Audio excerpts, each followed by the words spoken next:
Hani sun'iy intellekt bilan oddiy algoritmda nima farqi bor? Ma'lumotlarni yig'ib olish juda qiyin bo'lgan tojik tili uchun. Bitta ham Dostoyevskiy kitobi tojik tiliga o'girilmagan. Negadir? Prezident degan so'z jumhur boshi deyiladi.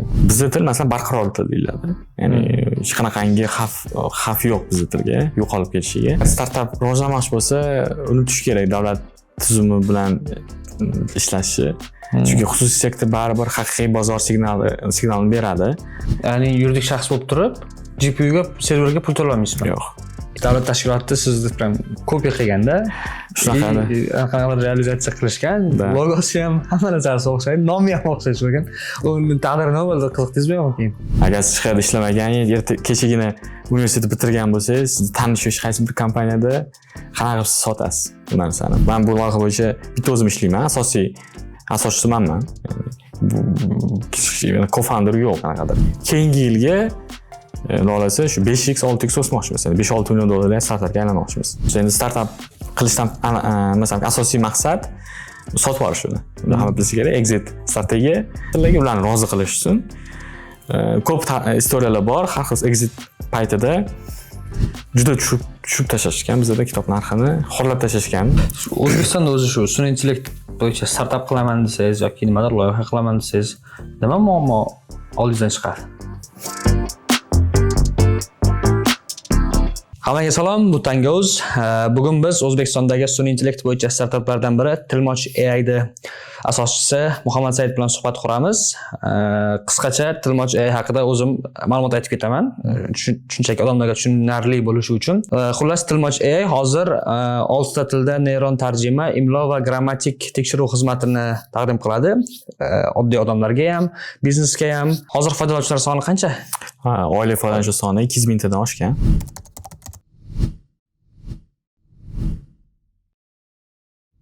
Ha, 200 mingta biznes 100 taga borib qoldi. 100 ta? 100 ta biznes ishlatadi. Tushunarli. Xullas shunaqa, bungacha Tilmoch AI 2022-yilda MGO Award'da 50 ming dollar, 2023-da Present Award'da 100 ming dollar yutgan. Qachondir nima deydi? T9 onlayn klaviatura boshlangan proyekt shu 2025-yil sentyabr oyiga kelib, 3 ta o'zbek venture fondidan jami 1,5 million dollarga baholanib, 150 ming dollar investitsiya qo'lga kiritdi. Tabriklayman boshidan. Intervyuga rozi bo'lganingiz uchun rahmat. Bu nima deydi? Suhbatimiz ko'proq sun'iy intellekt Tilmoch haqida bo'ladi. Hozir sun'iy intellekt juda ham nima deydi, trendda bo'lgani uchun shu savolni so'rashim kerak. Iloji boricha soddaroq qilib sizni tushuntira olishingizga ko'zim yetgani uchun. Hani sun'iy intellekt bilan oddiy algoritmda nima farqi bor? Sun'iy intellekt deganda masalan oddiy odam nimani tushunishi kerak o'zi? Sun'iy intellekt va algoritmlar ikki xil muammoni yechadi. Endi algoritmlar bir aniq qanaqadir ifodalangan muammoni aniq tarzda yechadi. Ya'ni siz doim 100% javob kutishingiz mumkin algoritmdan. Misol uchun qanaqa algoritmlar bor? Masalan, bankomat yoniga kelasiz. Bankomat yoniga kelganda karta tiqasiz. Va bankomat ichida algoritm bor. Agar mijoz kartasini bersa bizga, biz unga birinchi bo'lib til taklif qilamiz. Tilni tanlash menyusini ochamiz. Bu aniq. Hech qachon o'zgarmaydi. Va keyinchalik pin kodini so'raymiz, keyinchalik qaysi menyu ko'rsatamiz, qaysi amalni bajarmoqchi. Shunga qarab keyingi bosqichlarda mijozni xohishini masalan qondiramiz. Shu amallar orqali aniq ketma-ketlik bor. Har bir siz bosgan masalan menyu bu alohida bir shoh boshlaydi. Yani shu algoritm ichida har xil shoxlar bor. Yangi shox boshlab, o'sha shox ichida har xil amallar ketma-ketligi bo'ladi. Sun'iy intellektda muammo aniq bo'lsa ham, kompyuter uchun aniq emas. Ya'ni masalan, o'sha bankomat tasavvur qilamiz, lekin endi bankomat ichida sun'iy intellekt bor, chatbot. Siz o'sha bankomat yoniga kelib gapirishingiz mumkin. Bankomat yoniga kelib aytyapsiz, menga masalan dollarni so'm qilishim kerak deysiz. Va bankomat sizga chiroyli qilib javob beradi. Dollar anaqa qilishingiz uchun ma'no orqali qilishingiz mumkin yoki operatorga mijoz sifatida navbat olib, jonli navbatda turishingiz mumkin deydi. Ya'ni bu yerda sizga u tabiiy tilda javob beryapti. Ya'ni siz savol berdingiz, u savolingizga masalan aniq bo'lsa ham tabiiy savol beradi. Ya'ni tabiiylik bo'lganda demak kompyuterlar uchun aniqlik yo'q. GPT ham xuddi shunaqa.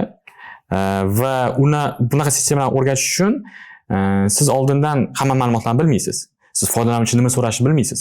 O'shaning uchun siz ehtimollik nazariyasiga nima desam ekan, ishonishingizga to'g'ri keladi. Ehtimollik nazariyasida har bir so'zlarni, har bir nima desam ekan, foydalanuvchi aytayotgan narsalarni ehtimolligi bo'ladi. Qanaqa javob berishim bo'yicha. Bularni qanaqa olamiz? Ya'ni siz tangani otganimizda 50-50 bo'lishini bilamiz har doim. Lekin masalan assalomu alaykumdan keyin qanaqa so'zlar ishlatilishini ehtimolligini biz bilmaymiz. Buni qo'lda yozib chiqish juda qiyin. Mumkin bo'lsa ham effektiv emas. O'shaning uchun biz oldin javob berilgan yozishmalardan, har xil matnlardan ehtimollikni chiqarib olamiz. Assalomu degan so'zdan keyin 100% ehtimollik bilan misol uchun alaykum degan so'z keladi. Buni biz tayyor turgan oldin qilingan kitoblardan, hujjatlardan hammasini yig'ib, o'rgatib, shu ehtimollikni chiqarib olamiz. Sun'iy intellekt hozirgi ko'rinishda bu siz salomni desangiz, alaykumga bashorat qiluvchi dastur. Tagida shu. Shu jumladan ChatGPT ham, boshqasi ham. Hammasi shunaqa. Ya'ni keyingi so'zlarni bashorat qiladi. Oldingi so'zni berib. Oldingi so'zlar ostida nima tushunishi mumkin? Siz savolingiz. Masalan, nimadir rasm berdingiz, bu ham oldingi ma'lumot. Keyingi ma'lumot bu rasmni o'zgartirilgan shakli. Siz so'rovingizga binoan. Hammasi shunaqa. Ya'ni oldingi informatsiyani oladi va sizga keyingi bosqichni bashorat qilib beradi. Bashorat qilgani siz uchun u amalni bajarganidek. Lekin baribir tagida ehtimolli nazariyasi oldingi ma'lumotlar yotibdi. Tushunchalar qancha aniq prompt yozsa, aniq tasvirlasa, o'shanga mosroq, yaxshiroq javob chiqarar ekan. Shunaqa prompt engineering alohida fan yo'nalish ketdi shu soha bo'yicha. Shu promptlarni to'g'ri, effektiv yozish bo'yicha o'rganadigan fan. Vibe coding ham chiqyapti. Vibe coding hali bizgacha yetib keldimi, bilmayman lekin. Endi Tilmochga qaytsak, boshida men bilaman, oldin ham boshqa loyihada suhbat qilganmiz. Onlayn klaviatura boshlangan deb aytgansiz. U qaysidir darajaga kelgunicha, masalan, startap to'g'ri ishlamagan, adashganman degansiz. Masalan, pivot deydi shu startaperlarning tilida. Qachon pivot bo'lgan? Shu biz klaviatura chiqarganimizdan keyin shu tanlovda yutgandik. MGO Award degan tanlovda mobil ilovalar tanlovi edi. Shu yutganimizdan keyin endi payt jamoa hamma o'qirdi universitetda. Endi biznes qanaqadir buni biznesga aylantirish, tadbirkor sifatida buni yuritish, bunaqa to'g'risi bunaqa fikr yo'q edi hech kimda. Endi men o'zim qiziqqanim uchun qilardim. Ya'ni u payt klaviatura tekin edi, hech qanday monetizatsiya yo'q edi. Keyinchalik shu klaviaturani sayt ko'rinishga olib kelsam, balkim boshqa odamlar foydalanar va bunga pul berar degan fikr kelgan. Shu sayt bo'yicha ishladik. Lekin payt endi korrektura masalasi dolzarb, ko'p idoralarga kerak, lekin buni aniq bir monetizatsiya qilish yo'li yo'q edi. Qanaqadir kamida shu ikkita dasturchiga yetadigan maosh chiqarib beradigan darajada buni qilish hali bozor shakllanmagan edi. Bor edi, raqobatchilar bor edi, alternativalar bor edi. Misol uchun Matn.uz degan loyiha bor edi, Savodxon degan loyiha bor edi. Endi bularning orasida qanaqadir raqobat qilib, o'zi kichkina bozor, ya'ni kichkina ulushini olib rivojlanish qiyin. Endi men o'zim endi keyinchalik jamoani boshqatdan qurdim va sayt bo'yicha ishladik. Microsoft Wordga chiqardik. Harakat qildik buni boshqacha ko'rinishda sotishga. Uncha o'xshamadi. Sotiladigan mahsulot ko'rinishga olib kelish kerak. Unaqa bo'lmadi, chunki baribir odamlar bizga kerak deydi, lekin pul to'lash kerak bo'lgan paytida bunaqangi muammo, bunaqangi dolzarbligi uchun pul bermaydi ko'pi. Tekinni ishlatadi. Endi bizda qadar siz onlayn dastur qilmoqchi bo'lsangiz, uni odamlarga tekin ishlatishga berishingiz kerak. Sinab ko'rishga. Chunki siz onlayn dastur qildingizmi, demak siz boshqa onlayn dasturlar bilan raqobat qilyapsiz. Ya'ni Google bo'lishi mumkin, GPT bo'lishi mumkin. Ya'ni internet orqali qanaqa dasturlar bo'lsa, shular bilan siz bilvosita raqobat qilyapsiz. Bu qiyin narsa. Chunki ularda dasturchilar jamoasi bor, produkt komandasi bor, kuchli ular. Monetizatsiya, reklamasi ham puli ko'p va foydalanuvchini yutib olishingiz uchun siz shunaqangi choralar ko'rishingizga majbursiz. Ya'ni to'liq pulli qila olmaysiz. Shundan keyin biz masalan korpus yig'dik, boshqacha yo'l bilan biz sun'iy intellektni qo'shmoqchi bo'ldik. ya'ni korrekturaga. Ya'ni grammatikani tekshiradigan, qiyinroq jumlalarni tekshiradigan narsa qilmoqchi bo'ldik. Ozgina o'xshadi. Ya'ni endi o'zbek tili qiyin til. Payt raqamlashtirilmagan va payt endi GPT bo'lmagan payt, masalan, referens ham yo'q. Noldan arxitektura ko'tarish kerak o'zbek tili uchun maxsus va mana shu grammatika tekshiruvga ham ancha vaqt ketgandi. Chiqardik, bir xil kelishiklar, vergullarni qo'yib bergan darajaga keldi. Lekin bizda byudjet qolmadi payt. Shu $50,000 tugadi. 1 yil shunga yashadik. Keyin President Tech Awardga topshirdim. U bo'yicha keyin ozgina yugur bo'ldi. Tanlovda qatnashdik, prezentatsiya qilib, endi birinchi tanlov bo'ldi shu, birinchi to'lqini bo'ldi shu tanlovni. Birinchi o'rin oldik sun'iy bo'yicha va bizga $100,000 berishdi grant. Endi bu ikkinchi attempt, ya'ni ikkinchi shans biz o'zimizni to'g'rilab olib, masalan, sotilayotgan narsa qilishimiz uchun. Shu noyabr oyi 2023-yil. Endi keyingi yilga endi rejamiz, endi bu xatolarni takrorlamaslik, ya'ni boshidanoq qanaqadir aniq bir bozorni tanlab, o'sha bozor bilan ishlash. 2024 boshida InDesign degan programma bor. Nashriyotlar ishlatadi. Kitoblarni chop etish uchun. Biz o'yladik, endi nashriyotlarda masalan, aylanma katta, ular ko'p kitob chiqaradi, yaxshi katta nashriyotlar bor. Shu 10-15 ta nashriyotga shu dasturimizni shu dastur ichiga, InDesign ichiga tiqib sota olsak, balkim o'xshab qoladi degan fikr bor edi. Shu bo'yicha ishladik, ya'ni plugin, ya'ni ustiga o'rnaydi. InDesignni ichiga o'rnaydigan narsa. Расширение, kengaytma deyiladi. Uning ichida endi bo'g'in ko'chirish bor edi va imlo tekshiruvi. Endi bo'g'in ko'chirish bu qiyin masala har bir nashriyot uchun, chunki buni talab qarab chiqish kerak ekan. Ya'ni o'zbek tili qoidalari o'ziga xos va bunaqa Adobe InDesign kabi dasturlarda o'zbek tili yo'q. Qoidalarni hech kim kiritmagan. Natijada qo'lda qilib ketish kerak. Endi 500 betlik kitoblarni tasavvur qiling. Har bir sahifasini sahifalovchi o'zi qoidani bilgan holda ko'chirib chiqadi bo'g'inlarni. Biz endi qoidaga asosan qildik bu narsani, o'rgandik ozgina. Bo'g'in ko'chirgan narsa bo'ldi. Keyin bahonada shu korrektura ham bor. Ya'ni xato bo'lsa so'z tagiga qizil qilib imlo xato. Endi chop etishdan oldin qo'pol xatolar ketib qolmaydi, aniq. Nashriyot bosmaxonaga ketib qolmaydi. Shu plugin bo'yicha yurdik. Birinchi 4 oy, 2024-yilda 4 oyda mijozlar bo'ldi. 5-6 ta joyga sotdik. Endi parallel ravishda tarjimonga qiziqib qoldik, ya'ni tarjima mavzusiga. Shu nashriyotlarda men sezdim, ko'p tarjimonlar ishlar ekan va ularning ishi qiyin. Chunki ular Google'ga joylaydi u narsani, ma'nosini chiqarib olish uchun keyin qaytadan yozadi. Google'ga juda sifatsiz, qo'lda yozib chiqishga to'g'ri keladi, baribir hammasini juda yomonida. Hech qanaqangi effekt yo'q, ya'ni dastur ishlatishdan. Lekin hozir boshqa tillar uchun onlayn tarjimonlar ancha ishni osonlashtirib bergan. Bir xil payt to'liq avtomatizatsiya qilib bergan. Masalan, DeepL degan tarjimon bor, u Yevropa tillari uchun qilingan.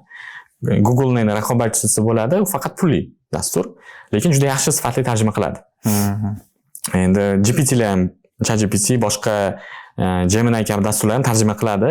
Endi ularning sifati o'sha Yevropa tillari uchun yaxshi bo'lsa ham, o'zbek tili uchun masalan oqsiydi. Endi bizda masalan buni qilishdan oldin 2023-yil 24 boshida biz o'rganib chiqqanmiz. Qaysi dastur, model o'zbek tiliga yaxshi ishlaydi. Ro'yxatni qilib chiqqanmiz va biz bulardan yaxshiroq qila olamiz degan savol bo'lgan. Boshqa Gemini, Grok, shunga o'xshaganlar hammasidan biz yaxshi qila olamiz degan savol bor. Chunki baribir endi bu modellar umumiy foydalanish uchun yaratilgan. Biz agar faqat tarjimaga urg'u bersak, faqat shuni biz yaxshi qilamiz boshqalarga qaraganda va odamlar bizni ko'proq ishlatadigan fikr bor, bo'lgan, gipoteza bo'lgan. Shu 2024-yil birinchi yarmi bo'yicha, birinchi yarmi davomida shu bo'yicha ishlaganmiz. Kitoblar yig'ganmiz, hujjatlar, lug'atlar, ya'ni jamiki ma'lumotni to'plab, o'zbekchaga tarjima qilingan ma'lumotlarni yig'ib, model o'rgatish boshlaganmiz. Sun'iy tarbiyalash boshlagan.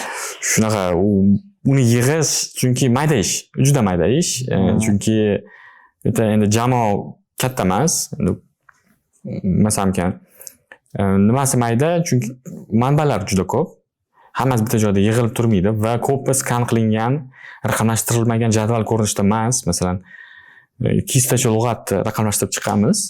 Har bir lug'at o'zini verstkasi, ya'ni maketiga ega. Har birini siz masalan bitta joyga, bitta qatorga yoyib chiqishingiz kerak. Bu mayda ish. Endi buni ko'pini biz avtomatlashtirib qilganmiz, tezlashtirish uchun.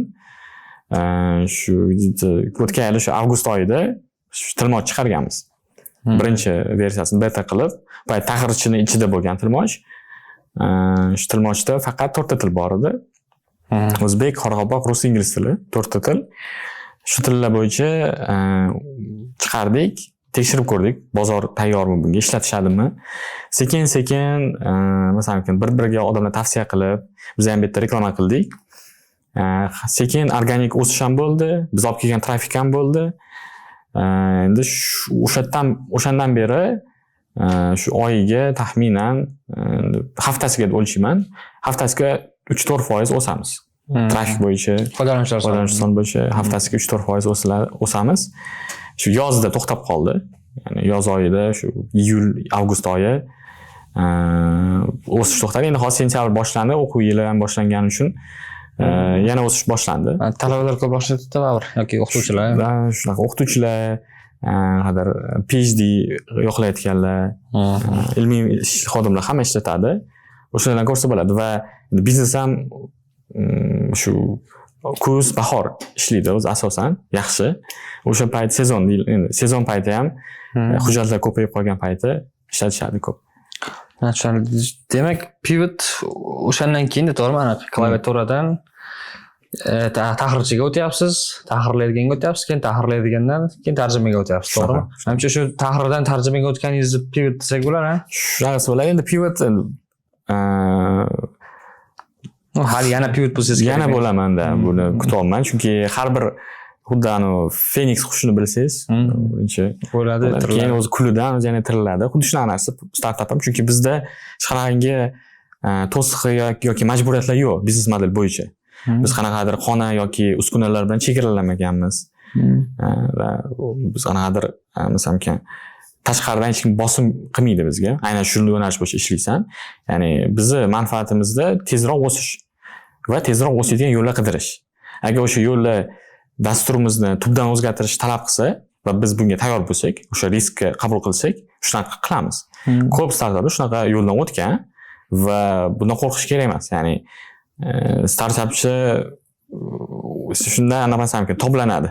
Shu prosesdan o'tib, majbur o'zingiz yoqtirayotgan narsadan voz kechib, yangi narsani yaratish. Chunki siz yoqtirsangiz ham u ish bermayaptimi? Sizni orqaga tortyaptimi? Demak, uni tashlab ketish kerak.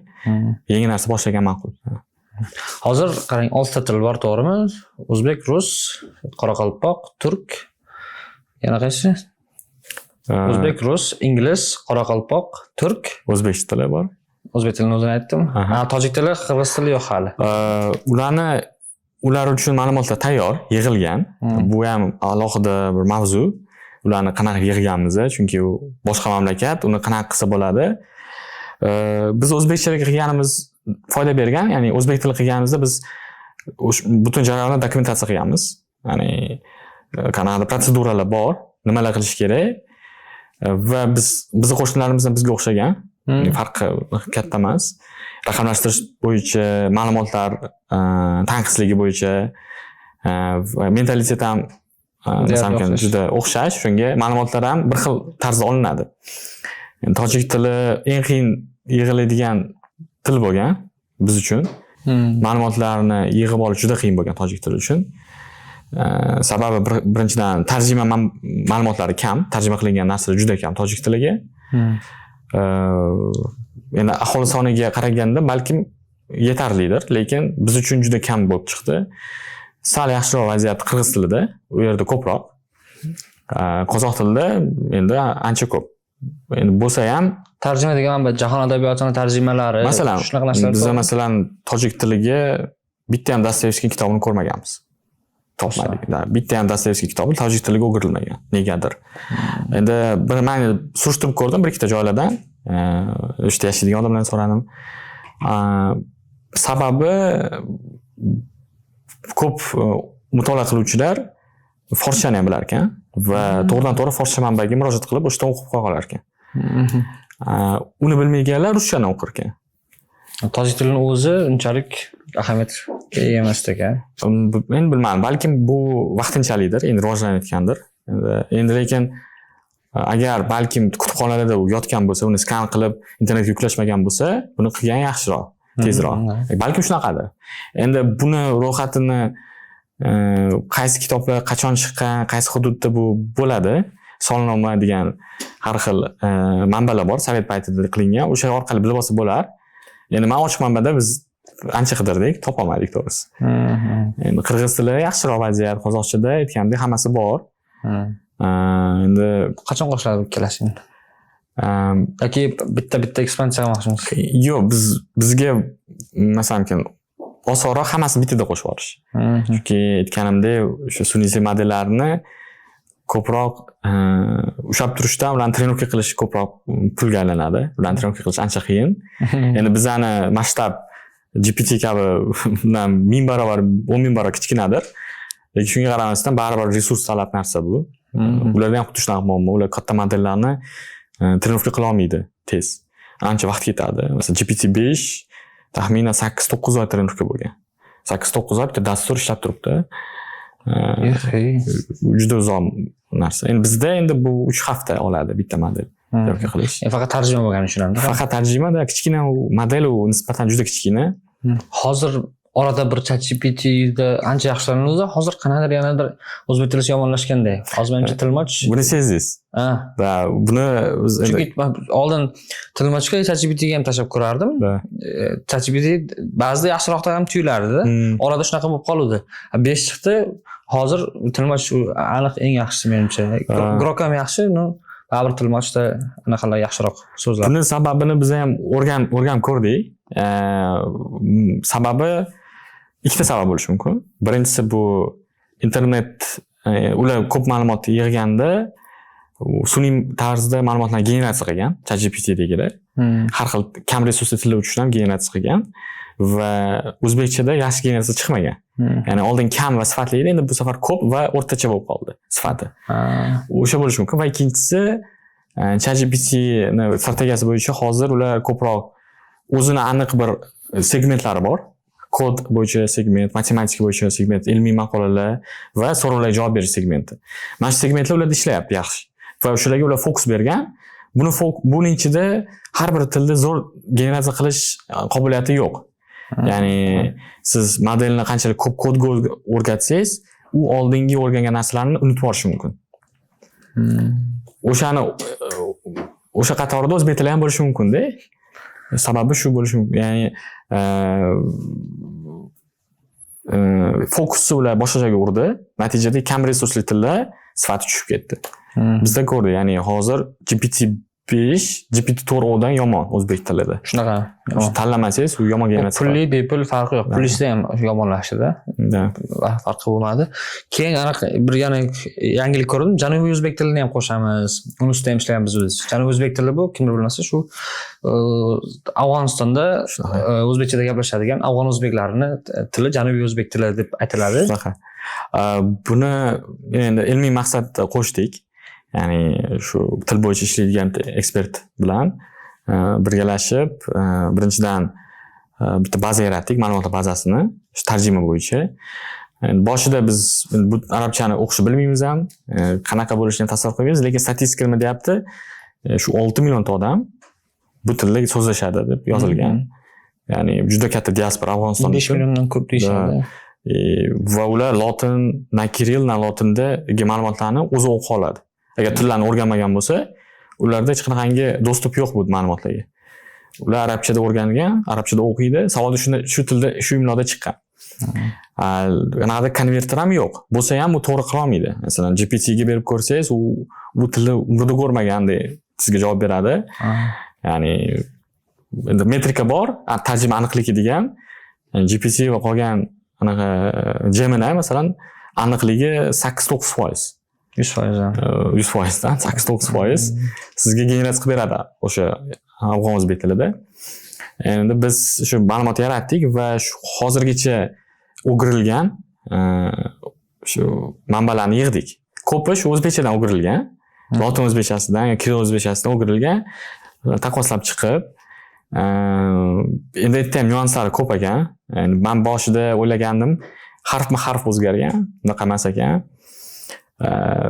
Ko'pi eski shu o'tgan asr o'zbek tilidagi masalan metodlar qolib ketgan. Misol uchun arabcha so'zlar xuddi arab tilida qanaqa yozilgan bo'lsa shunaqa yoziladi. Bizda masalan kompyuter so'zini yumshoq belgisi mehkiy znak bilan yoziladi-yu kirilchada. Xuddi shunaqa narsa, faqat u payt endi arabchada qanaqa yozilsa, bu ham arabcha ishlatadi-yu o'zi ham. Shuni ko'chirib qo'yishgan. Forscha ham xuddi shunaqa. Natijada masalan keladi degan so'z harf yoziladi, hammasi. Keladi deb yoziladi. Lekin xabar degan so'z 3 ta harf bilan yoziladi. Xabar deb yoziladi. Qiziq. Da. Ya'ni bunaqa so'zlarda xuddi arabchani grammatikasi bor. Unlilar yozilmasligi. Bu yerda o'zbekcha, sof o'zbekcha so'zlarda unaqa yoziladi hammasi. Oxirgacha. Aralashmas ekanda, arabcha bilan sof o'zbekchani ozroq aralashib ketgan. Shunaqa talaffuzdan boshqacha ko'p tovushlar yo'qligi uchun o'sha original tizimda o'ylab topishgan, kombinatsiya qilib, masalan o degan harfi o'zicha 9 vav harfiga tepasiga shapka qo'yib qo'yishgan. Mana shunaqa nyuanslari bor. Biz buni endi yaratganimizda, ma'lumotlar yig'ganimizda hammasini o'rganib chiqdik. O'qishni ham ozgina o'rgandik. Ma'lumotlar juda kam. Ya'ni bu til bo'yicha ishlaydiganlar, ya'ni professional darajada ishlaydiganlar juda kam, to'g'risi. Normal xulosalik o'zi. Da, endi Afg'oniston shimoliy viloyatlarida bizani shu o'zbek tili rasmiy til sifatida yuritiladi, telekanallar bor ekan. Lekin u yerda yozma ma'lumotlar juda kam. Biz faqat shu romanlarda topganimiz, har xil ertaklar, har xil shu tarjima bo'lgan narsalardan yig'ilganini qo'sha oldik faqat. Endi ham muammolar bo'ldi, bir xillari noto'g'ri o'girilgan bo'lib chiqdi, sifatsiz bo'lib chiqdi. Misol uchun bir xil manbalarda samolyot deb kelgan. Aslida esa Afg'oniston hamma uchoq derkan bu so'zni. Yoki aeroportda qo'nalg'a deyshadi. Masalan, prezident degan so'z jumhur boshi deyiladi. Masalan, har xil leksik tomonidan farqlar bor. Bizlarda ham o'zbek tilida ham aeroportning tayyoragoh bo'ladimi, samolyotdan tayyora. Endi buni ishlatmaydi, endi rasmiy joyda. Lekin ba'zi kitoblarda borda masalan. Bor. Da. Biz endi ko'rdik, yerda ko'p. Bunaqa, masalan, Respublika Jumhuriyati deyiladi. Shunaqangi eski arabchadan olingan so'zlar ko'p edi. Endi bularni hammasini o'rgatish uchun ko'p manba kerak. Endi biz harakat qilib ko'rdik, ko'paytirishga. Bir taxminan bir 40 mingta gap yig'dik, 40 mingtacha. Lug'atlar ham bor hammasi ichida. Shu o'zbekchadan janubiy o'zbekchaga juftlar, 40 mingta juftlik. Shuni asosida o'rgatdik, model. Uni ochiq manbaga chiqardik. Ya'ni xohlagan odam o'zi o'rnatib olib ishlatsa bo'ladi. Endi buni onlayn qilib qo'shmadik Tilmochga. Tez orada uni ham qo'shamiz. Bu narsa bepul bo'ladi. Endi o'zi o'rnatib olsa, o'ziga bu narsa yo'q. Bizning sayt orqali endi bizda bepul ham pulli variantlari bor. O'shaning ichida ishlaydi bu ham. Buni endi 21-oktyabrga mo'ljal qilsak qilamiz. Chiqarish. Menimcha juda katta sovg'a bo'ladi ularga. Chunki aytganingizdek rostdan ham almashuv lug'atida nimani ishlatishga qiziq savol rostdan ham. Chunki aniq manba bo'lmasa, boshqa nima deydi, agentlar ham sun'iy intellekt ham qiynaladi baribir unga. Va bu tilda endi etnolog degan jurnal bor, u tillarni klassifikatsiya qilib yurishadi. Bu til endi aytishi bo'yicha o'sayotgan til. Masalan, bizning til janubiy o'zbek tilimi? Bizning til masalan barqaror til deyiladi. Ya'ni hech qanaqangi xavf yo'q bizning tilga, yo'qolib ketishiga. Ularniki endi o'sayotgan til. Ko'p tillar bor, o'zi dunyo bo'yicha 7000 ta til bor. 300 tasigina bo'limining yaxshi qo'llab-quvvatlanadi. Qolgan 6700 tasiga hech kim qaramaydi. Tushunarli. Keyin anaqa API xizmatni yo'lga qo'ydik deb e'lon qilgan ekansiz. Qanaqa ishlaydi endi u API? U shungacha ham bor emasmidi API masalan? Endi uni ochiq dostupga qo'ydik, ya'ni hamma o'z registratsiya qilib mustaqil ravishda oladigan darajaga shu darajaga olib kelgandik. O'shaning uchun e'lon qilgandim. Oldindan ishlatishardi, endi bir ikkita joylar yangiliklarni tarjima qilish uchun ishlatadi. Bir xil joylarda bizda subtitrlar tarjimasi bor. ITVda bilsangiz o'zbekcha kinolarni subtitr bilan ko'rsangiz bo'ladi. Nafaqat aytdim, masalan, ssenariylarni tarjima qilishga ham ishlatishadi televideniyada. 2-3 ta televiziya kompaniyasi ham olgan o'sha xizmatni. O'zlari bot qilib olgan bir xillari. Siz ssenariy yuklanadi, o'zbekchasi keladi. API degan tilmoch, ya'ni tarjima qismi-ya. Tarjima, shu tarjimani o'zini dasturga ulab qo'yish uchun API ishlatish. Masalan, bizda veb-sayt bor, veb-saytga ulasam, qanaqadir narsani bossa, masalan, boshqa tilga tarjima qiladimi? Shunaqa. Google Translate funksiyasiga o'xshab ketadimi? Uni o'zingiz o'rnatasiz, u tashqaridan o'rnatilmaydi. Shu sayt razработчик etsangiz, saytingiz qilib bergan odam ulab beradi. U qiyin narsa emas. Bitta knopka bilan hal bo'ladi. Ruschada alohida sayt qilishim shart emas ekan. Da, uni ulab qo'ysangiz bemalol. Bir marta tarjima qilib oladi, keyin bo'ldi. O'sha yozib oladi. Lotin kirilini ishlatganmiz saytga. Da. Ikkita saytimizga ham lotin kirilda o'sha tahrirchi ishlardi. Endi bu shu funksiyani ham o'zi o'ylardik o'sha. O'sha payt qachon chiqar ekan? Ancha yangilik saytlar uchun ancha qulaylik bo'ladi. Kimdir rus tilida alohida sayt yasagan bo'lsa, da uni endi yangiliklar ko'p bir xil. Uslubi ham hammasi ham bunaqa narsalarni model tez o'rganib oladi. Biz ham keyin o'rgatish davrida yangiliklarni ishlatganmiz.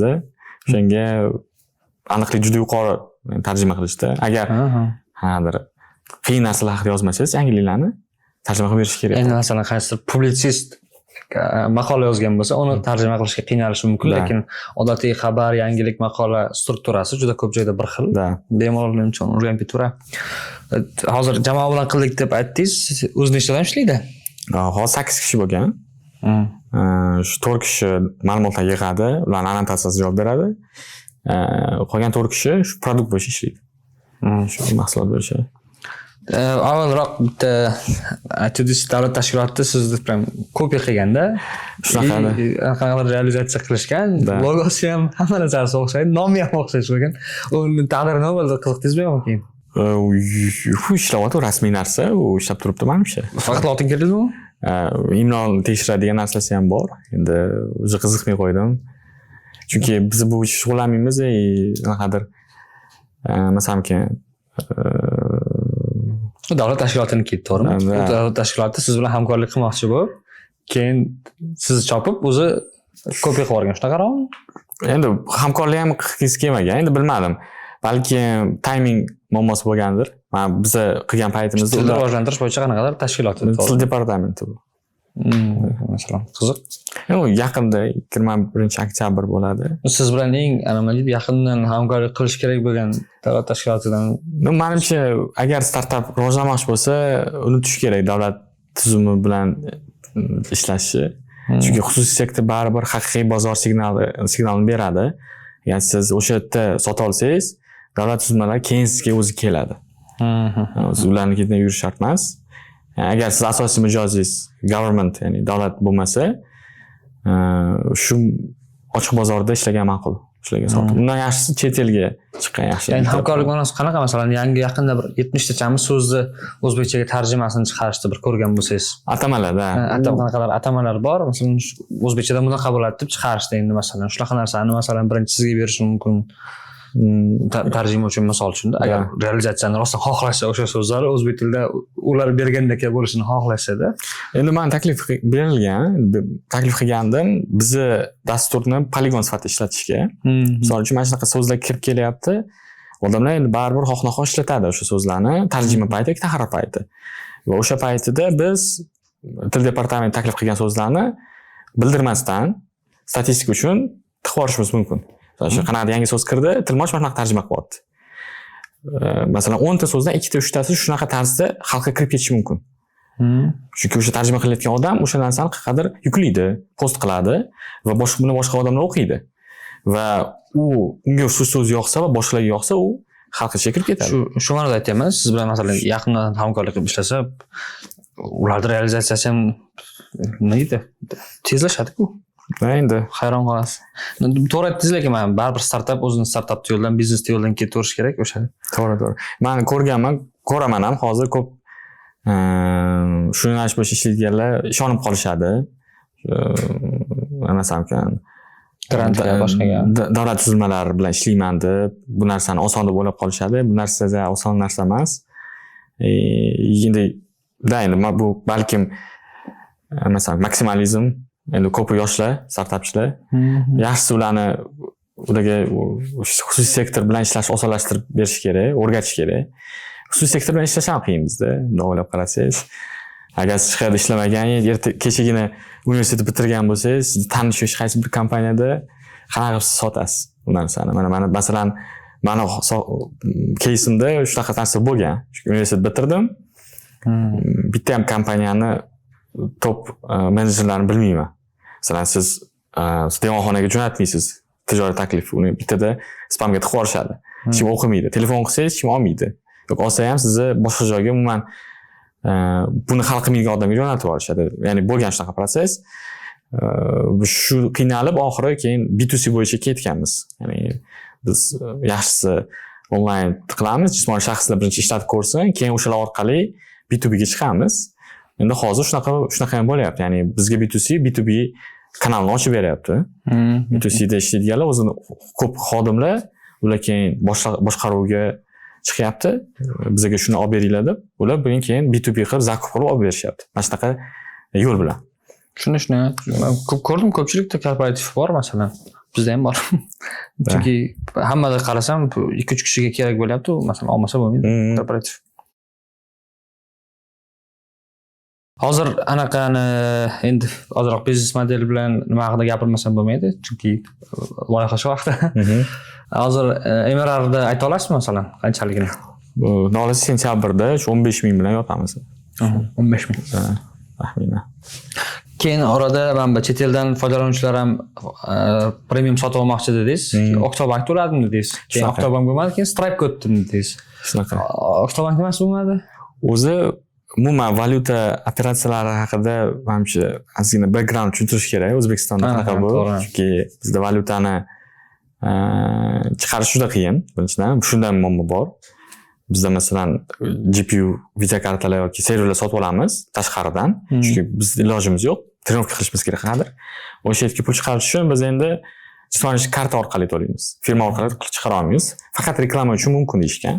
Firma hisobidan chiqarishi, lekin siz GPU boshqa servislarga to'la olmaysiz. Shu joyi qiyin. Ya'ni yuridik shaxs bo'lib turib, GPU ga, serverga pul to'la olmaysizmi? Yo'q. Uni kartaga tushirasiz, kartadan keyin o'tkazib to'laysiz. Xususiy intellekt qanday rivojlanadi agar GPU ga, serverga pul to'layolmasa? Endi GPU ni olib kelishdi. Endi как сказать, masalan Amerikada muammo yo'q valyuta operatsiyalar bo'yicha. Biz ham endi balkim tez orada buni o'zgartirishar. Endi hozir faqat reklama uchun mumkin. Lekin boshqa to'lovlar uchun mumkin emas. Infrastruktura endi qonun bor bizda. Shaxsiy ma'lumotni O'zbekiston qonuni qolishi kerak degan. Shuni asos qilib ishlamaydigan qonun shunaqa balkim. Endi bilmadim. Ikkinchi masala endi valyuta olib kirish masalasi. Bu ham qiyin narsa. Va buni acquiring orqali, ya'ni acquiring bank sizga shuzni ochib beradi. Shu orqali olib kirish ham qiyin. Bu ya'ni xorijdan turib foydalanuvchi O'zbekistondagi narsani sotib olmoqchi bo'lsa, to'lov qilish jarayoni o'sha acquiring, shlus o'sha narsa. Bizdan so'rashdi, masalan, Amerikada ishlaydigan, Yevropadagi o'zbekistonliklar premium olmoqchiman, ololmayman, kartam o'z karti yo'q deyishdi yoki SMS kelmaydi deyishdi. Shundan keyin biz qidirdik variantlar. Endi shu Oktobankda acquiring bor edi, o'shalar bilan ishlash boshladik. Eng yaxshi acquiringlardan bittasi edi. Oktobank endi biz ham ishlatamiz, lekin hozir asosiy acquiring sifatida emas. Ya'ni API uchun ishlatadigan qilib qo'yganmiz Oktobankni. Bir xil mijozlar uchun qulayroq Oktobank bilan ishlash. Endi asosiy muammo nima bo'ldi? U SMS bilan muammo. Endi buni bu muammoni to'g'rilash qiyin. SMS, ya'ni siz to'layotgan paytingiz tashlash kod kelmaganmi? Sizga SMS kelishi kerak. Chet elda to'lamoqchisiz, Oktobank saytiga kirdingiz, SMS to'lab, shu joyda SMS ko'p joylarda kelmay qoladi yoki kelsa ham kech keladi. Ko'pi shu mijozi bank sabab bo'ladi. Mijozi shu karta chiqargan bank emitent SMS jo'natmaydi vaqtida. Shu servisga. O'zi SMS nega jo'natiladi? O'zi 3D Secure degan tizim bor. 2000-yilda o'ylab topilgan narsa tasdiqlash uchun. Bu narsa sabab biz ko'p mijozlar yo'qotib boshladik. Chunki nimagadir SMS kelmaydi, shunchaki operatsiya atmay bo'lib ketadi. Shundan keyin Stripe bo'lar ekan. Sizga bog'liq bo'lmagan narsani debdi. Endi bu Aktobankka ham bog'liq emas. O'ylab qarasangiz, Aktobank ham ekvaring degani balkim katta miqdordagi cheklar uchun mo'ljallangandir. Chunki bizda endi minimal chek $4. $4 uchun SMS kelib u qil. Menimcha bu narsa prioriteti bo'lmagan. Endi bunga mo'ljallangan produktlar bor endi. Paddle keyin Stripe bor. Shu Stripe'ga qiziqib, Stripe ulash qaror qildik. Shu Amerikada yuridik shaxs ochib, o'shanga Stripe bilan bank ochib, hozir shu Stripe orqali qilganmiz.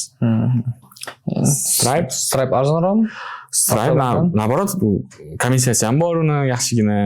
Muammosi shu SMS bo'yicha muammo yo'q. To'layman desa joyida to'lanadi. Va keyin ularda obuna tizimi bor. O'zini ichida hammasi qulay ravishda qilingan. Shu SMS kelmaydi, hamma to'la oladi. Muammo bo'lmagan. Ya'ni kimdir to'lov o'tmay qolmagan holat bo'lmadi. Bittada o'tdi. Chet eldan ham demak ko'p odam foydalanadi baribir tilmashdan tarjima uchun boshqa maqsadda bormi? Ya'ni yaqinda endi investitsiya haqida ozroq gaplashsak, shu paytgacha ham o'zi oldin ham ko'p gaplashuvdik. Nimaga venturedan investitsiya olmagansiz desam, ular meni ba'zida startapga ham ko'rmaydi ham deb aytdingiz-da bir. Shunaqa. Startapga qaramagan menga dedi. Hozir nima o'zgardi endi? Bu payt masalan siz bilan yil boshidami oluvdik. Endi men o'ylagandim, hozirgi holatimiz bilan, hozirgi masalan temp bilan biz sekin-sekin o'sha o'sib, ya'ni sekin lekin o'sha aniq maqsad bilan o'sa olamiz degan o'ylagandim. Endi hozir qarasam tez o'smasa bo'lmaydi. Ya'ni ko'p tillarni qo'shish kerak, jamoani kengaytirish kerak, ya'ni bu yerda tezlik ko'p narsani hal qiladi va yordam ham kerak. Ya'ni tashqarida odam, ya'ni men bu loyiha bo'yicha bitta o'zim ishlayman, asoschisi menman. Ya'ni bu co-founder yo'q qanaqadir. Ya'ni angel investorlar bor, bitta xodimga ulush berilgan. Employee option pool, stock option pool deyiladi, lekin asosiy founder siz bo'lganingizdan keyin stress degan narsa bor. Ya'ni siz qilib qolishingiz mumkin.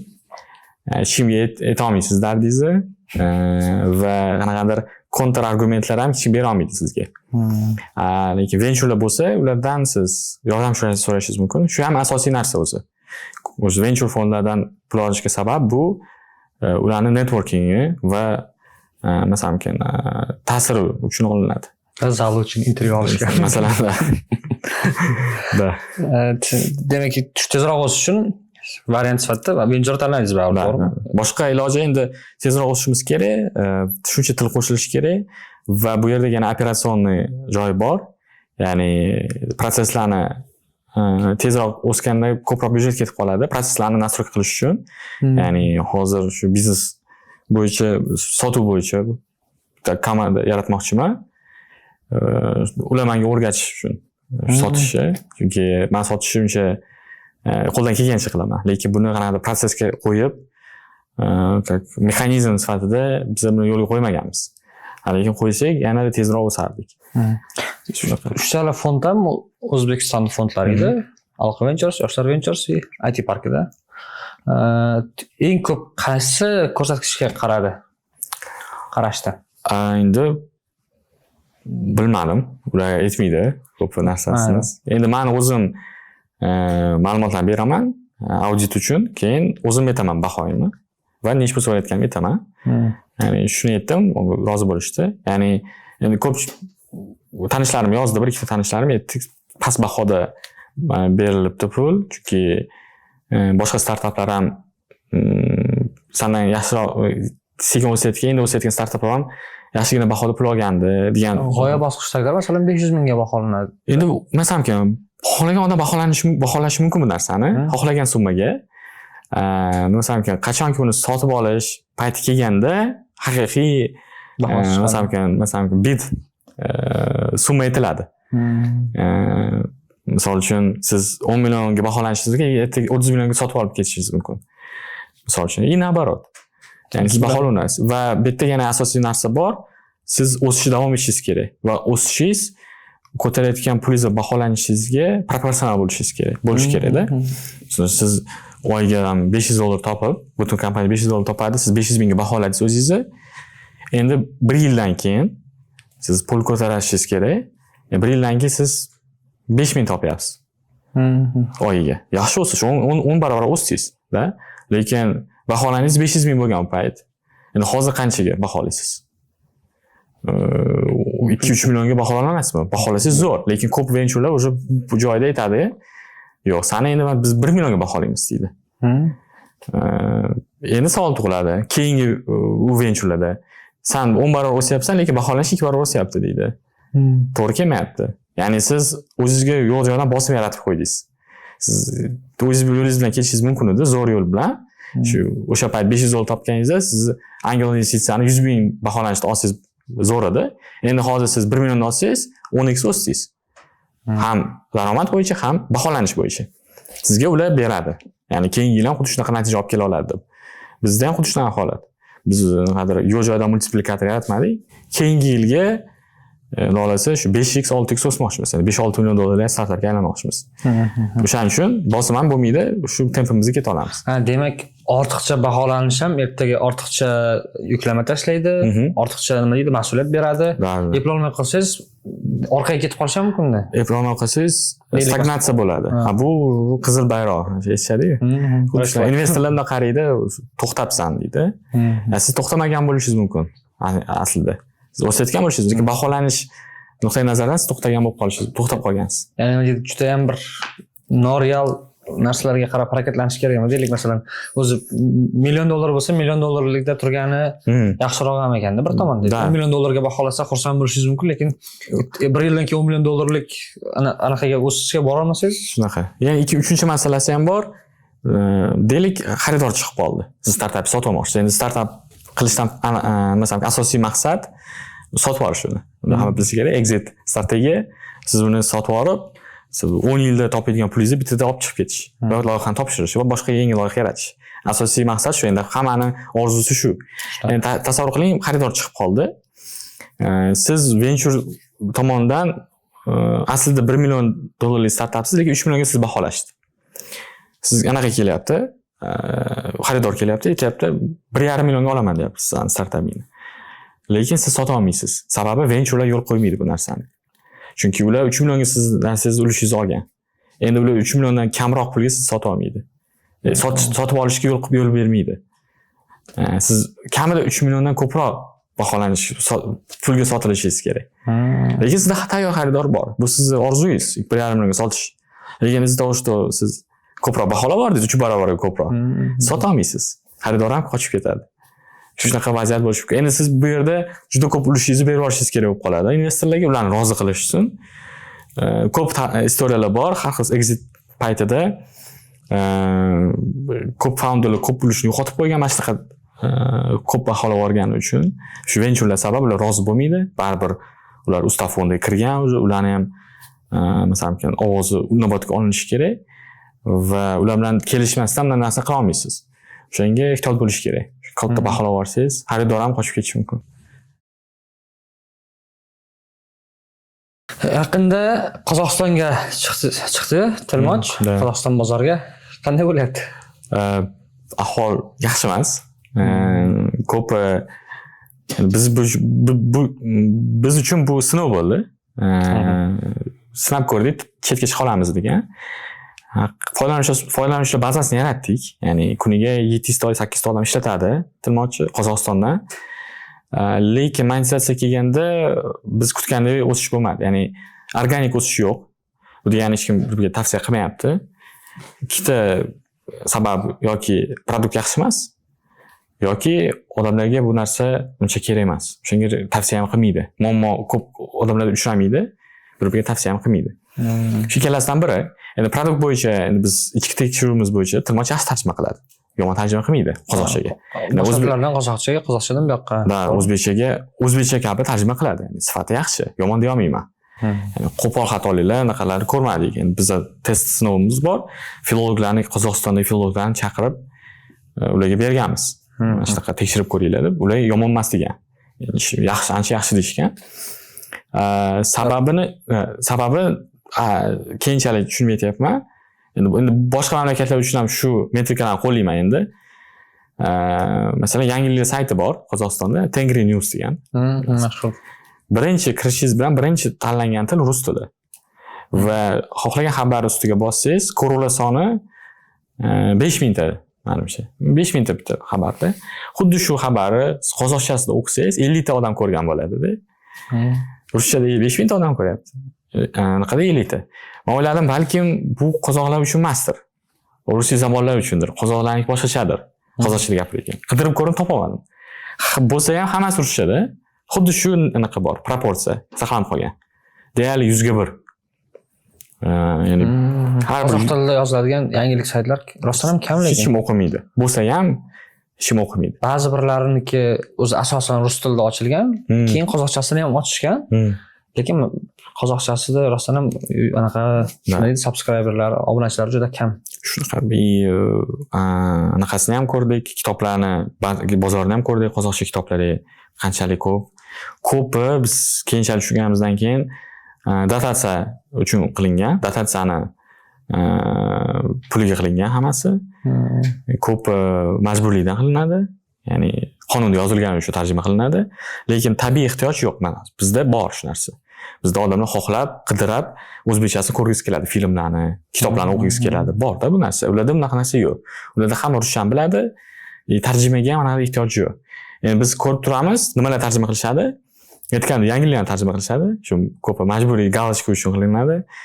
Ilmiy maqolalar bor, talabalar bor. Endi talabalar endi hammasi har xil. Bir xillari menimcha qozog'chada o'qishga ko'nikkan, o'shalar tarjima qiladi narsalarni. Ilmiy maqolalar tarjima bo'ladi qozog'chaga.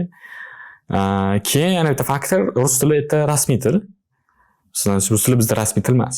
Bizda bitta rasmiy va davlat tili bu o'zbek tili. U yerda rasmiy til rus tili, davlat tili qozoq tili. Bu degani ularda rus tilida davlatdagi hamma hujjatlar aylanishi mumkin. Chaqada cheklov yo'q hech qanaqangi til bo'yicha. Dokumentatsiya, korporativ dokumentatsiya hammasi ruschada aylanishi mumkin va shunaqa ham aylanadi ham. Natijada shu endi keyingi safar qaysidir bozorga chiqmoqchimizmi? Biz shu yangiliklardan boshlaymiz va ko'ruvlar sonini tekshiramiz. Agar masalan Qirg'izistonda bunaqa proporsiya katta emas. 1 ga 20, 1 ga 10 desa bo'ladi. Rus tili bilan qirg'iz tilini. Demak, bitta bor shans, qirg'izchada ko'proq odam gapiradi. Tojikistonda umuman internet bo'yicha faoliyat kam. Lekin bir xil saytlarda tojikcha chiqyapti, bir xil saytda ruscha chiqyapti. Ya'ni bu yerda qanaqadir balans bor. Demak, tojikchada tojik tiliga bo'lgan ehtiyoj bor. Lekin bizga eng yaqin bo'lgan bozor esa Ozarbayjon bozori. Xohlagan eng yaqin til bo'yicha. Xohlagan saytingiz kirasiz, birlamchi til bu Ozarbayjon tili. Anaqa rus tili bilan proporsiya umuman Ozarbayjon foydasiga. Hamma narsa Ozarbayjon, kitoblari ham ko'pi qimmat. Shunisi yoqdi bizga. Kitoblari qimmat. Ozarbayjon tilidagisi. Da. Demak, odamlar oladi buni va odamlar qadrlaydi kitobni. Bizda kitob narxi bo'lsa, narx baland bo'ladi-da. Kitob narxi bizda anaqa juda tushib tashlashgan. Bizda kitob narxini xollab tashlashgan. Masalan, biz o'zimiz ham tilmoch, o'zim shaxsan nashriyotda faoliyat yuritaman. O'zim kitoblar chiqarib turamiz, tarjima qilib. Narxlar bilmasamkan, negadir juda arzon deb ko'rinadi menga. Zo'r kitob, tarjima kitob, masalan 50 mingga sotsangiz, u juda qimmat deb ko'rinadi bozor ichida. 50 mingga masalan Ozarbayjonda oddiy kitoblar, bizda 50 mingga sotilgan kitob 150 ming turadi. Ular uni oladi. Ya'ni bir xil pul topiladi. Qaysi hamma metrikalar juda yaqin biz bilan, lekin ularda shu kitob bozori yaxshiroq va kitoblar ko'p tarjima ham bo'ladi. Yaxshi kitoblar vaqtida. Ularda keyin yana muammo bor. Aytganimdek, katta til modellari ularning tilini turk tili bilan adashtirib yuborar ekan. Ozarbayjon tilini. O'xshashlik uchun ko'p hollarda shunaqa chiqib qolar ekan. Artefaktlar, har xil xatoliklar. Shu ham bizga plusda ko'rindi, chunki demak ularda og'rig'i bor, doimiy kundalik og'rig'i bor ekan. Shu bo'yicha keyin fokusni shu Ozarbayjonga qaratishga qaror qildik. Keyin endi bu menimcha chiqsa ham betada bo'ladi, gruzin tilini ham qo'shyapmiz. Unga ham yig'ib qo'yilgan ancha ma'lumot. Gruziyada ehtiyoj bormi bunga? Ularda birinchidan imlosi alohida alifbosi bor ularni bilsangiz. O'zini sistemasi bor. Ular hech qanday lotin yoki kirill ishlatmaydi. Va masalan, aholisi kichkina, shunga qaramasdan talab katta tili uchun. Rus tilidan ular yiroqlashgan. Ingliz tili tarafga ketyapti ular ham. Rus tilida gapirsangiz shunaqa hurmatsizlikdek qabul qilishadi. Qonunlar, kitoblar, hammasi bolalar ertaklari juda zo'r zamonaviy adabiyot gruzin tiliga tarjima qilingan. Biz shu ko'p chiqamiz, analiz qilamiz. Juda katta bazalar bor, raqamlashtirilgan. Ya'ni talab bor deb o'ylayman. Yangiliklar bo'yicha tekshirdim. Yaxshi ancha holat. Hozircha endi biz o'zi avgustda chiqarmoqchi edik tojik bilan qirg'iz tilini. Mana shu qozog'cha bilan holat bo'lgandan keyin bularni hozir qo'shib yangi chiqargandan pul kirgizgan foyda yo'q deb o'yladim-da. O'shanga birato'la hozir ularni ham keyin Ozarbayjon gruzin tillarini ham qo'shib yuboradigan bo'ldik. Oktyabrda chiqadi u. Keyin Ozarbayjonga xuddi Qozog'iston kirgandek kirmoqchisiz, to'g'rimi? Shunaqa, ya'ni ko'proq ishlatlab. Da. Endi sotuv ofislari bilan emas, boshlanishiga target Instagram, Facebook, Meta orqali, keyin shu kanal, yangilik kanallari orqali. Bu davlatlarda o'zida bunga o'xshagan nima yo'qmi? O'yinchi yo'qmi? Qaradingizmi? Masalan, deylik og'riq bo'lsa, qanaqadir yechim bunga? Bu menimcha, masalan, bir xil muammolar bor, good enough darajasida yechilgan, lekin ideal yechilmagan. Shunaqa muammo kategoriyasiga tushib qolsa, qaysidir muammo, uni mahalliy bozor yechmaydi, tashqi bozor ushlab turadi. Mana shunaqa muammoni qatoriga masalan qachonlardir taqirchi ham kirgan. Yoki GPT chiqdi hozir. GPT good enough qilib beradi, lekin ideal yechim yo'q. Uni mahalliy bozor qilib beradi faqat. Ular ham shunaqa holat. Ya'ni Ozarbayjonda qanaqadir maxsus tarjima uchun yaratilgan mahsulot ko'rmadim. Gruziyada bor bitta. DeepL-chi? Bu tillarga ishlamaydi? Yo'q. DeepL hatto bir nechta Yevropa tillari uchun ham yo'q. Bizning rejamizda balkim agar mana shu Ozarbayjon Gruziya o'xshasa, biz keyinchalik shu alban tili, sharqiy Yevropa tillarini ham qo'shib, DeepLda yo'q tillar. Aynan DeepLda yo'q tillarni qo'shib o'shda harakat qilib ko'ramiz. Chunki DeepL uchun bu bozor juda kichkina va ularning endi katta kompaniyalarda ishtaha katta bo'ladi. Ular keyingi kvartal 10% ga o'sishi kerak. Ularning 10% 5 milliard bo'ladi, masalan. 5 milliard dollarmi? Endi taxminan. Kichkina kompaniyalar o'shaning uchun ular kichkina bozorlarga kirmaydi va kichkina narsalar qilmaydi. Startup uchun xohlagan har qanday pul. Ularda unaqa rejalar yo'q, kvartalning rejalar yo'q. Ular kichkina bozorni o'zi uchun katta deb ko'rib, o'shda ichida yuradi. Maza qilib, ular uchun bu har qanday sotuv. Tiplam shu neyron tarjima shekilli, ha? Shunaqa. Juda nima deydi, dasturiy jihatdan imkoniyatlari ko'proq. Ularda integratsiyalar juda ko'p. Ularda masalan, Microsoft Word juda zo'r ishlagan, sarafankasi kuchli, juda ko'p. Kapitalizatsiyasi qancha bilasizmi? 1 milliarddan oshgan. 1 milliard dollardan oshgan. Yaqindagi unicorn bo'ldi. Unicorn. Demak, undan ham ko'p bo'lishi mumkin, chunki u private equity firma, ya'ni venturelar balkim kirgan, balkim kirmagandir, lekin boshlanishidan bitta founder puliga yashagan u. Series A, seed roundlar ochmagan u. Natijada baholanishi real, ya'ni ishib ketmagan. Ko'p startaplar ishib ketgan, aytganimdek, ishirib shunaqa sxema bo'yicha ishlashadi. Muvaffaqiyatli keyslar bo'lgan va juda ko'p muvaffaqiyatsiz keyslar ham bo'lgan ishirishda. Shunga qanaqa balans topib, rivojlanish kerak. Shu startap qilmoqchi bo'lsangiz. Ishirgan ma'qul. Masalan, o'zi multiplikator degan tushuncha bor. Xohlagan bir biznes olasiz, masalan, qahvxona oyiga 50 million topadi. Misol uchun 50 million aylanmasi bor. Operatsion chiqimlarni hammasini olib tashlasangiz, qo'lingizga bir 15 million tushdi. Taxmin. Endi 50 millionni agar bu startap internet orqali ishlaydi deb prezentatsiya qilsangiz venturlarga 50 millionni ular endi oyliga 50 million 100 ga ko'paytirishadi. 50 millionni. 5 milliard bo'ldi. 5 milliardga baholanadi tipa. Shuncha pul topilgan. Lekin qahvaxona hech qachon 5 milliard turmaydi. Multiplikator 100 bo'lib ketdi bu yerda. Lekin bir xil kompaniyalar bor, ular 3 ga ko'paytiradi. Yilligini. 36 bo'lyapti multiplikator. Masalan, yiliga siz 600 million 3 ga ko'paytirsangiz 1 million 800 bo'ldi qahvaxona. Lekin qahvaxona bunaqa turmaydi baribir. Ya'ni bizneslarni baholash juda qiziq narsa. Va multiplikator juda katta rol o'ynaydi. Kimdir masalan yilligini olib 3 ga ko'paytiradi, kimdir 100 ga ko'paytiraveradi. Har xil metrikalar bor, ya'ni bu sohaga ham bog'liq. Masalan, AI startaplar doim 100 ga ko'paytiriladi. O'zi anaqa best practice. Chunki bu AIda bunaqa startaplar ko'pida qancha klient mijoz soni oshgani bilan xarajatlar u bilan proporsional oshmaydi-da. Da. Shunaqa. Xarajatlar kamroq oshadi. Va mijozlar soni ko'proq. Perspektivasi ham kuchli. Rivojlanayotgan soha. Masalan, EdTech bunaqa baholanmaydi. Multiplikator pastroq EdTechda. Agar sun'iy intellekt bo'lmasa EdTechda 100 ga ko'paytirmaydi hech kim uni. Venturlarning har bir venture o'zini har bir venture fond ichida multiplikatorlar bor. Tushunarli. Startap haqida sal umumiyroq savol beraman. O'zi hozir startap mavzusini ham gaplashyapmiz-ku. Startapda eng muhimi nima? G'oyami? Asoschimi? Founderlarmi? Yoki aynan mahsulotni o'zimi? Eng muhim narsa odamlar, jamoa.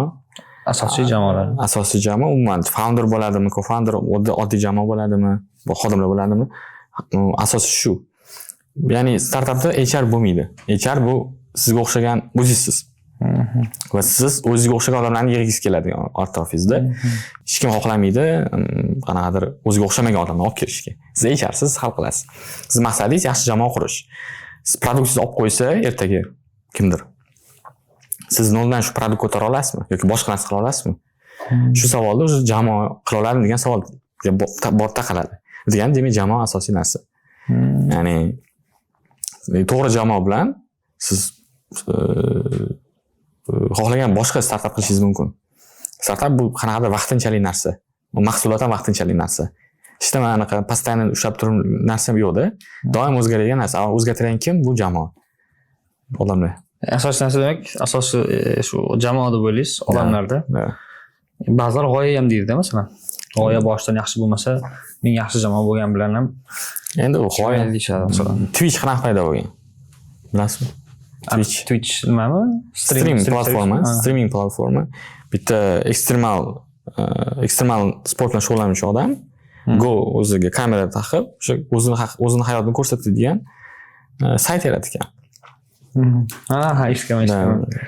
G'oya oddiy blogdan farqi yo'q, lekin nima bo'lib ketdi oxirida Twitch?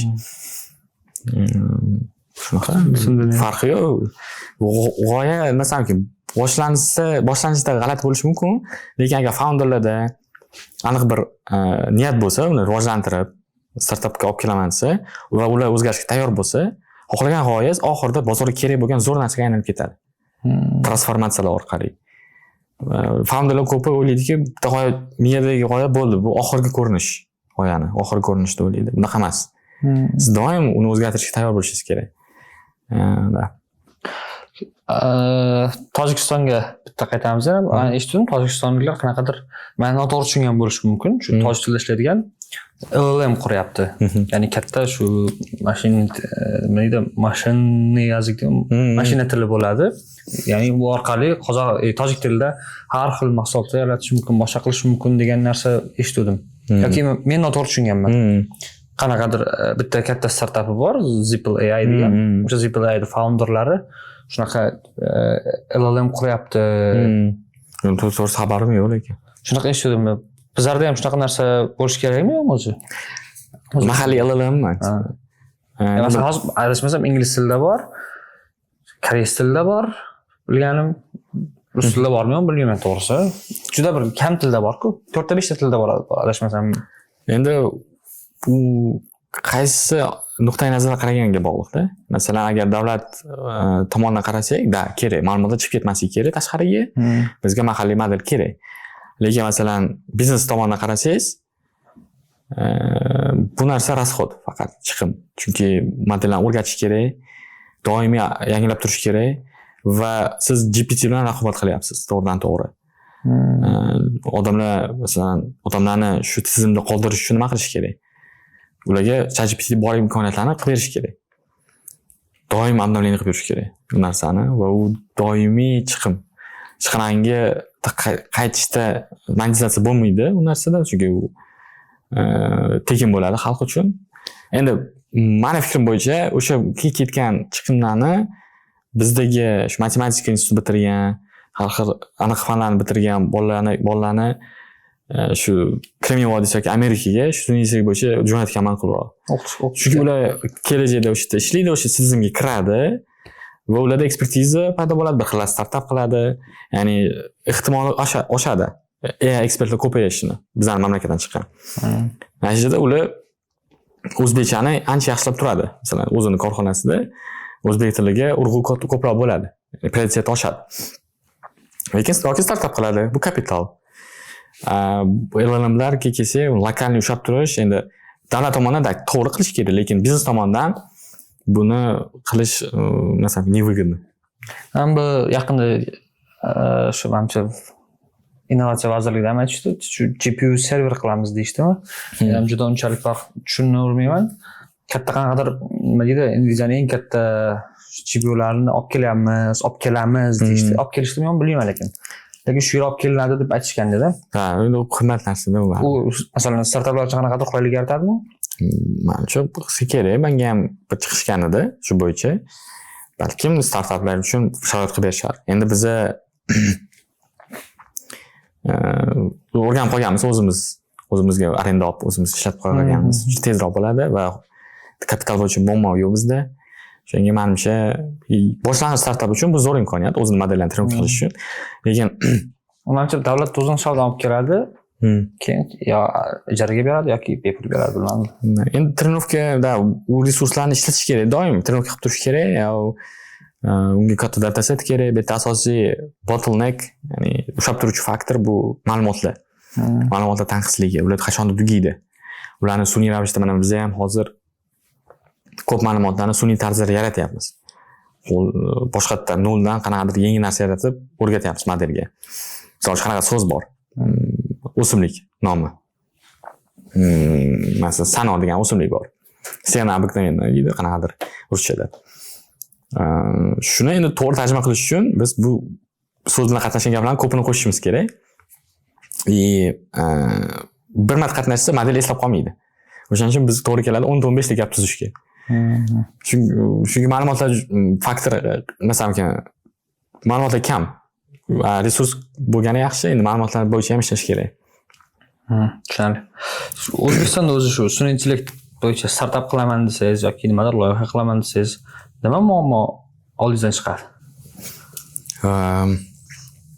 O'zbekistonda endi qaysi bozor? O'zbekiston yoki chet el uchun? O'zbekiston uchun deylik, mayli. O'zbekiston uchun bizda ko'p startaplar ko'p narsani O'zbekiston uchun qiladi-ku. Endi menimcha muammo bu yerda agar hozir boshlaganimiz sun'iy intellekt startap, endi odamlarni ishonchsizligi sizga nisbatan. Shunaqa paradigma bormi? Agar chet ellik bo'lsa yaxshiroq. Bizning ko'zi demak bagi bor, buni по-любому qayerdadir chiqadi hozir. Shunaqa masalan bias bor, qarash bor.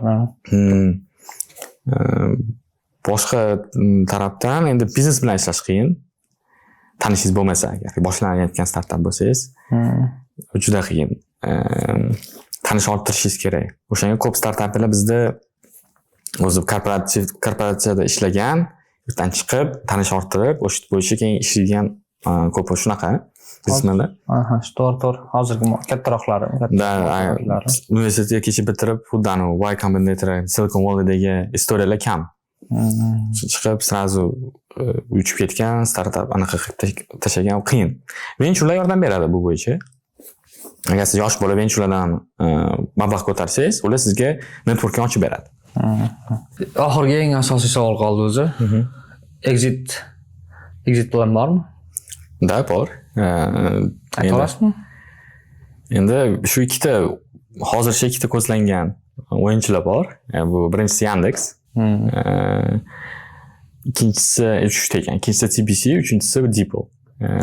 TBC? Da. DeepLni tushunaman. Da. U bozorni kengaytiradi. Yandexni ham tushunish mumkin, o'zini ekosistemaga qo'shadi. TBC-chi? Endi TBC hozir rejasi bo'yicha shu sun'iy intellektga qarab ketishyapti. Sun'iy intellektni birinchilardan bo'lib integratsiya qilgan bank va buni haqiqatan ham KPIni yaxshilash uchun ishlatayotgan bank. Bizda nafaqat tarjima bor, umuman sun'iy intellektga kerak bo'lgan har xil produktlarni yasash uchun kerak bo'lgan ma'lumotlar bazasi bor, audio ma'lumotlar bor, video ma'lumotlar har xil. Biz yaqinda hamkorlik bilan anaqa qildik, video dublyaj. Videolarni shu o'zbekchaga dublyaj qilgan sistema. Ko'raman. Podkastni rus tilidan o'zbek tiliga qilgan TED Talks'da har xil. Endi filmlarga ham urinib ko'ryapmiz, shu har xil seriallarni o'zbekchaga dublyaj qilib, emotsiyalarni saqlab. Ya'ni biz endi bitta produktimiz shu, lekin jamoa bunaqa kompaniyalar, TBC kabi kompaniyalar jamoani oladi. Umumiy olib. Biz ham endi balkim kelajakda yozganingiz rostdan ham ekanda. Yozganingizki endi bitta til bo'yicha da platforma kerakdir. Endi baribir men o'zingiz hazillashib yozyapsizmi deb o'yladim. Endi masalan Rossiyadagi banklarga qarasangiz, Sber degan bank bor. Ularda ham masalan tendensiya bor, sun'iy intellekt bo'yicha produktlar chiqarib turish. Ya'ni ularning ichida ishlatiladi va tashqariga ham nimadir qilib turadi. Bu xuddi anaqa masalan yumshoq kuch sifatida ishlatiladi. PR. Endi bizning platforma endi sal PRdan yiroq, lekin masalan yumshoq kuch sifatida ishlatsa bo'ladi sun'iy intellekt bo'yicha. Shuning uchun TBCning juda ko'p korporativ mijozlari bor va har biriga tarjima bo'lmoqchi kerak va endi bu reja. Men bilmadim qanchalik ularda bunaqa reja bor. Ularga to'g'ri kelishga bog'liq, vaqt kelar. Lekin birga bir tushadigan o'yinchi bu DeepL. Endi masalan hozir ularga chiqish bo'yicha ishlash kerak, ular bilan tanishish kerak. Kompaniya aytganimdek, bu xususiy kompaniya. Startap shaklida ketmaganda to'g'ri. Ketmay va shunga tanishlari ham unaqa ko'p emas. Ularni yopiqroq va Yevropa kompaniyasi u. Yevropadagi startaplar hammasi shunaqa yopiq bo'ladi. Amerikada unaqa emas. Yevropada shunaqa, ularga chiqish yo'lini topish kerak va ular qachon bizni sotib oladi shuni bilib olish kerak. Ya'ni qaysi daromadga chiqqanimizda nima qilsak ular olishi mumkin. Shuni bilib olganimizdan keyin bizda masalan reja paydo bo'ladi. Masalan, ularga oyiga 15 ming topadigan kompaniya kerak emasdir. Lekin 100 ming topadigan kompaniya kerakdir. Uni bilish kerak va qaysi bozorlar ularga muhim. Masalan, O'rta Osiyolik, Markaziy Osiyo kerakmi yo'qmi? Yoki Kavkaz kerakdir. Masalan, Ozarbayjondan keyin qiziqib qolar.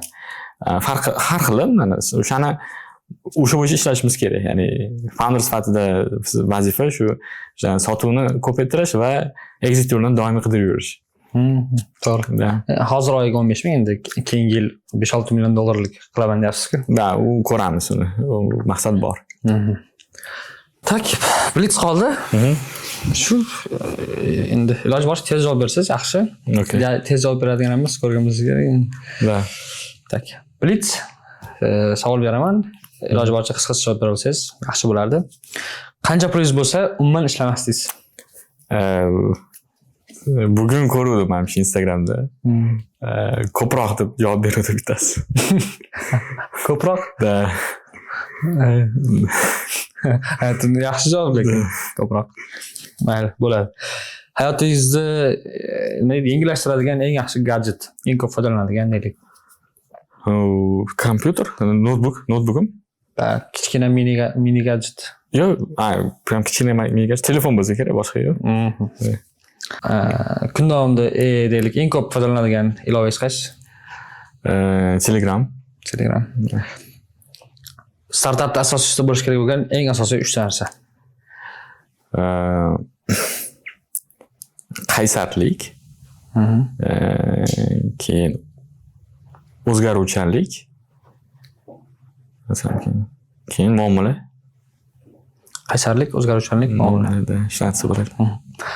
Agar O'zbekistonda bitta narsani o'zgartirishni sizda imkoni bo'lganda, nima o'zgartirgan bo'lardingiz? Juda qiyin savol bo'ldi.